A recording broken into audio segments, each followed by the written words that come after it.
Sur les grandes routes de Constantinople, barons et pèlerins embrassent l'Europe. C'est tout là-bas, au bout de l'Europe, qu'ils trouveront Constantinople. À peine rentré dans le palais des Blachernes, Messire Raymond de Saint-Gilles, comte de Toulouse, catapulte tout son mépris, toute sa répugnance à vouloir prêter serment. Oui, ce serment est une félonie. Il déverse une pluie d'injures, d'insultes, de reproches, de chantages, de menaces. Oui, il menace d'assiéger tout Constantinople pour venger le pape trahi, pour venger l'évêque du Puy malmené par les mercenaires de l'empereur. Vous l'avez compris, Messire Raymond de Saint-Gilles est d'une humeur massacrante. Conseillers et barons présents s'emploient à le calmer. En vain, seul l'évêque du Puy parvient à trouver les mots justes.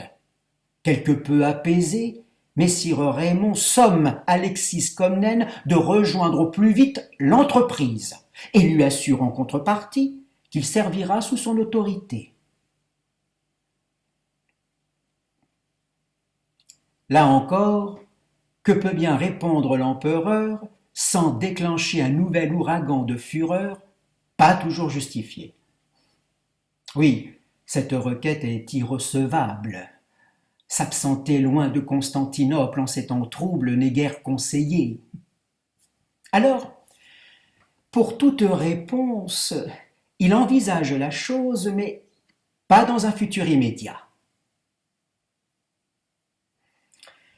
Messire Raymond passe le bras avec très peu de présents.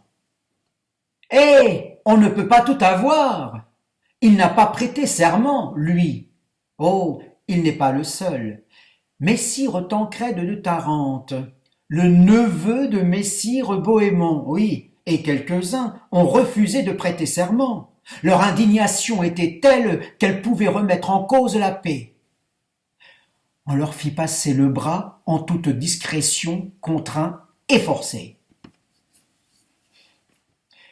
Je n'ai pas trouvé utile de vous narrer l'arrivée de Messire Robert, comte de Flandre. Sachez pour information qu'il prêta serment tout naturellement. Et que dire des sires de Normandie et de Blois? Ils auraient voyagé, dit-on, avec l'esprit tourmenté. Oui, l'empereur aurait-il encore assez de richesses à distribuer à nous, les derniers arrivés? Oui, je sais, c'est décevant. Laissons-les à leur serment débiter avec intérêt. Et allons-nous changer les idées dans Constantinople? Voulez-vous? Suivez-moi. Constantinople, Constantinople, la merveille des merveilles. Laissez-vous transporter, laissez-vous griser, laissez-vous séduire. Constantinople, Constantinople, audacieuse, délicieuse, sulfureuse, voluptueuse, Constantinople, Constantinople, abjecte pour les uns, fascinante pour les autres. Pour tous ces pauvres pèlerins autorisés à la découvrir, ils n'ont jamais rien vu d'aussi agressif, d'aussi splendide, d'aussi vertigineux. Oh, bien sûr, il y a les mêmes rabat-joie. Constantinople, la catin du monde chrétien. Constantinople, la nouvelle Babylone. Mais rien n'y fait. Les pèlerins s'en moquent. Partout où leur regard se pose, ils ne cessent de s'émerveiller. Constantinople est la récompense, la satisfaction après de longues journées de marches épuisantes. Dormez, braves pèlerins, vos rêves seront des mosaïques de dômes en or, de breuvages doux et inconnus, de palais en marbre, d'hommes à la peau noire, d'animaux insolites, aux drôles de longs nez qui traînent, et au dos doublement bossu. Oui, ils n'ont jamais rien vu d'aussi fou.